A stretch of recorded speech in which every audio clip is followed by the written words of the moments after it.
channel. Welcome. If you are joining us for the third, fourth time, welcome back to family, guys. This is Samgeli Somodao and I am from Housing Solutions, and I am here to actually speak about anything related to property investment, starting your own business, property management, property maintenance, house care, and all that. Today I just want to pause and take a step back and really appreciate you guys, the people that have been following me, the people that have been sharing my videos, the people that have been viewing my videos and subscribing. I really appreciate you. You actually give me the spirit to keep going. And also what I want us to be unpacking today, before I even share with you the topic, guys, I just want to kind of like give you an insight in terms of like property investment. Many times people want to get into property, but they do not know that there's so much background information that you need to learn about. You need to read books. You need to invest in somebody who is coaching you, and they are mentoring you in something that they are also already doing. There's so much that you have to learn. It's not about just waking up and buying a house. There's numbers. There's a strategy. What's my exit strategy? But in any case, while I was taking you guys back today, I just want to say for today's topic, we are going to be unpacking how do you get your house in order? How do you get your house in order? Some people are asking, what am I really talking about? Get your house in order? Yes, I mean get your house in order. If you are going to be an investor, if you are going to be in real estate, you need to get your act together. How do you get your act together? Number one, what investment entity are you going to be exiting from?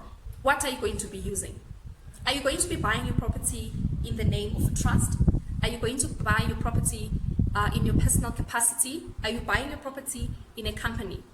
What is your investment entity? Guys, that is very crucial, because depending on what kind of an investment criteria you are going to be using, the banks sometimes may not jump in. There is protocols. They need to lend money in a way that is not reckless, according to the Credit Act. And then the second thing that you also need to get in order, guys, your credit score, your credit profile. Many of us ask, where do I check my credit score? We have Clear Score for free. We have Experian, and the other one is, it just went out of my mind. It's important that you check and navigate your credit score every time, because if you don't, or if you ignore it, it might not work to your advantage. You need to constantly check your credit score. I am guilty of that. So some time back, I was buying, actually I have a contract with Vodacom, and on the day they were supposed to debit, my bank account was not funded. And then I realized that 2 days later, and then I'm like, but how come the debit order didn't go? Apparently the money that was in there was insufficient. And the next month, my credit score went down. And then I phoned immediately. I said, guys, I'm a loyal customer to Vodacom. How come my bill has been taken to the credit score providers, the Clear Score? And they were like, okay, we're going to rectify it, but please ensure that you are paying your credit before the cutoff date. But because of that, I learned my good lesson. But you should know that you can speak to your service providers if you're experiencing problems in terms of payments, so that it doesn't impact on your credit score. If you want to know more about it, please go to ClearScore and check how are the credit ratings. Then the last thing I want to share with you today is your affordability. Can you afford to actually buy that house? How do the banks check affordability? I'll give an example. They will look at your gross money that comes into your gross income, 30% of it. Say for example, I am earning 30,000. And then 30% of 30,000 is 9,000.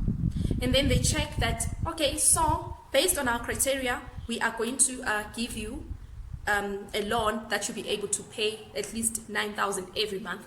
But they don't stop there. They dig even further. They now check, in that 30,000 every month, do you actually have the 9,000 remaining? Or each month your money is spent and it's all gone. So pay attention to how you are spending your money. It is very crucial, guys. Anyway, it was so good to be here on this beautiful Wednesday.